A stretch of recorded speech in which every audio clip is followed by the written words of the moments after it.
السلام عليكم ورحمة الله وبركاته.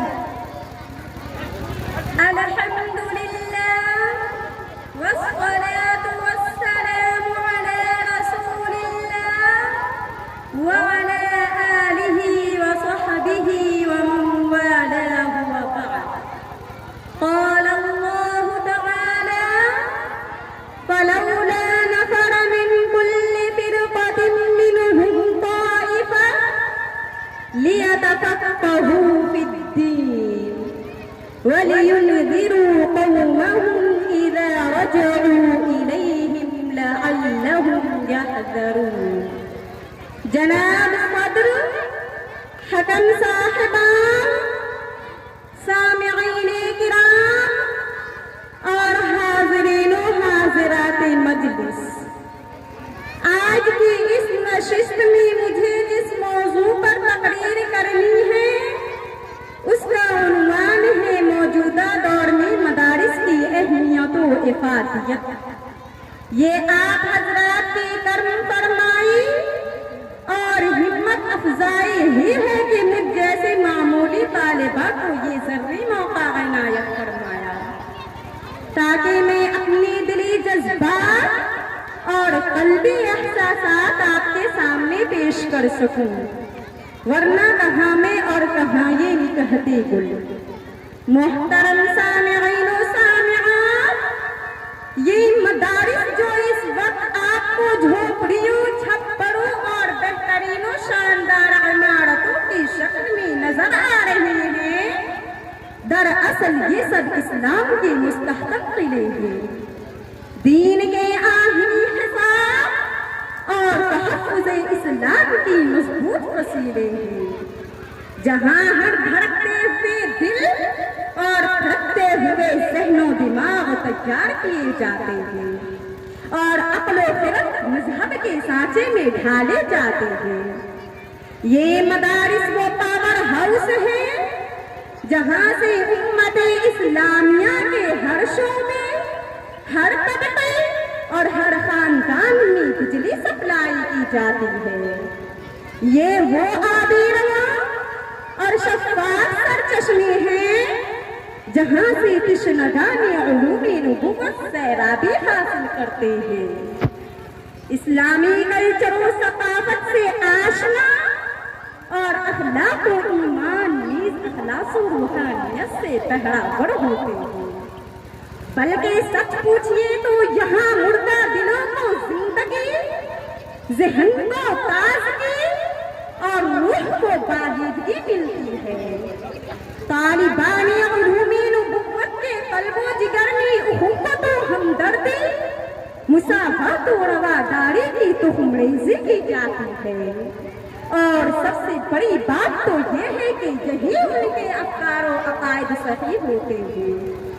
یہیں سے فکر آخرت ان کے اندر معجزت ہوتی ہے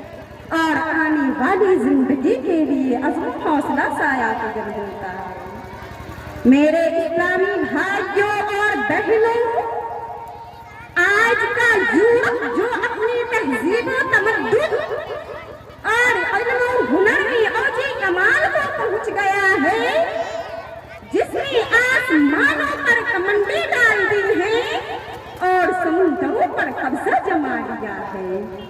اور اختراعات و ایجادات میں فوقیت حاصل کر لی ہے، آخر اس کو ان صلاحیتوں کا حامل کس نے بنایا؟ اس نے اس راہ میں کس کی تقلید کی اور کس کے نقش قدم پر چلا، حتیٰ کہ اپنے آخری اسٹیج کو پہنچ گیا.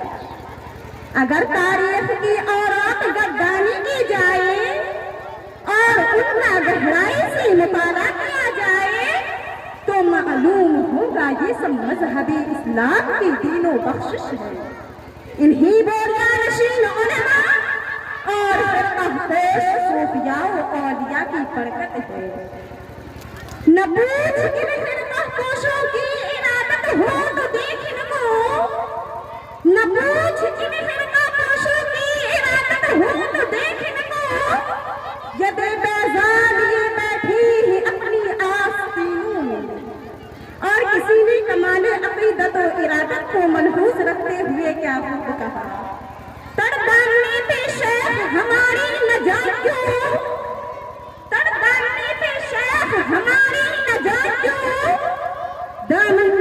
دی تو فرشتے وضو کریں۔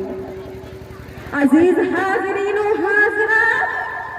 مغلیہ سلطنت کی زوال کے بعد اسلام پر ایک ایسا دور آیا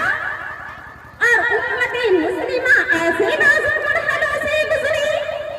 جس نے پورے ہندوستان کے مسلمانوں میں اضطراب و بے گھری کی فضا پیدا کی۔ ان پر ہر طرف سے جلواری ہونے لگی، ان کے عقائد کو مسخ کیا جانے لگا، ذہنی و فکری ارتداد پیدا کرنے کی منظم سازشیں ہونے لگیں۔ ان کی اقتصادی، سماجی و معاشرتی زندگی کو مفلوج کر دیا گیا، قرض کے انہیں ہر طرح سے بھی دست و پا کر کے رکھ دیا گیا۔ پھر ان نازک حالات میں علماء و مفکرین اور امت کے درد مند و حساس حضرات میں مدارس کا جال بچھانے کا بیڑا اٹھا۔ یہ انہی مدارس و مکاتب کی برکت ہے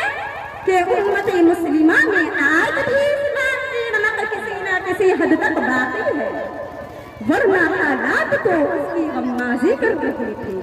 کہ یہ امت اب دم توڑ دینا ہی چاہتی ہے اور اس سرزمین سے اس کا خاتمہ ہوا ہی جاتا ہے۔ معزز سامعین و سامعات، کان کھول کر نہیں، دل کے پردے چاک کر کے سن لیجیے، یہ علماء جنہوں نے مدارس و مکاتب کے لیے اپنی زندگیاں وقف کر دی تھی اور اپنی راحت و آرام کو تج دیا، اگر بر وقت کھڑے نہ ہوتے اور ان مدارس کا جال نہ بچھاتے تو یقین جانیے آج گھر گھر میں انجیل پڑھائی اور پڑھی جاتی، عقائد و افکار میں بت پرستی کا رچاؤ ہوتا،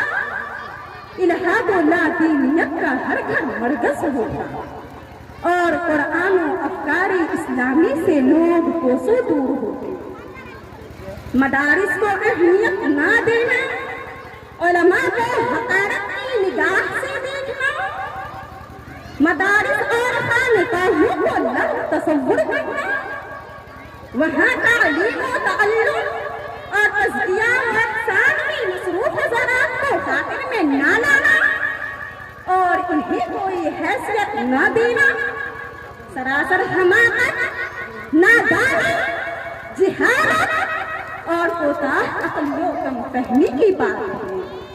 انہیں کی قربانیوں اور مجاہدوں سے ہم مسلمان ہیں اور انہیں کی اصلاح و تجدید کے زیر سایہ زندگی بسر کرتے ہیں۔ عزیز حاضرین و حاضرات، وسعت موضوع اور قلت وقت کے پیش نظر میں اپنی تقریر کو طول دینا نہیں چاہتا، بس انہی باتوں پر تقریر کو مصر الختام تک پہنچاتی ہوں اور علامہ اقبال رحمہ اللہ کے دو اشعار پر اپنی بات ختم کرتی ہوں۔ احساس عنایت کا آثار مصیبت کا، احساس عنایت کا آثار مصیبت کا، امروز کی شورش میں اندیشہ پردہ ہے، بے لوث محبت ہو، بے باک صداقت ہو، بے لوث محبت ہو، بے باک صداقت ہو، سینوں میں اجالا کر دل صورت ہی نہ دے، وآخر دعوانا ان الحمد للہ رب العالمین، والسلام علیکم۔